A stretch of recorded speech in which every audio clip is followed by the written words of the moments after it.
तलवार की धार से कट जाने के बाद भी इंसान बच सकता है, मगर कलम की धार के आगे आया कोई नहीं जिंदा बचता।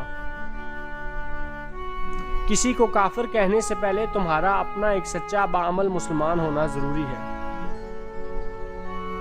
अपनी पहली कमाई पे बाबा के खून पसीने की कमाई याद करके घंटों एक रेलवे लाइन पे बैठ के रोता रहा मैं। माँ बाबा से लड़ाई या नाराजगी हो जाना काबिले माफी गलती है, लेकिन माँ बाबा को लड़ाई के बाद या नाराजगी के बाद माफी मांग कर राजी न करना नाकाबिले माफी गुनाह है।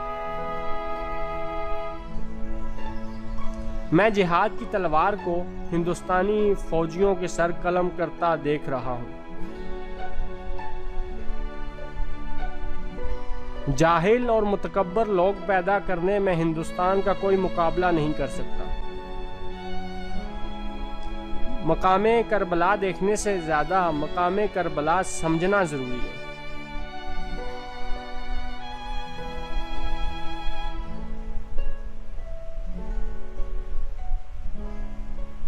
इश्क का जिन किसी दम से तो क्या, आशिक का दम निकल जाने के बाद भी जान नहीं छोड़ता।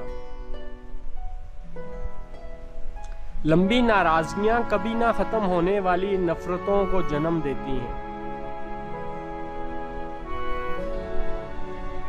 अल्लाह जहन्नम को भी जन्नत बनाना चाहता है और बशर जन्नत को भी जहन्नम बनाना चाहता है।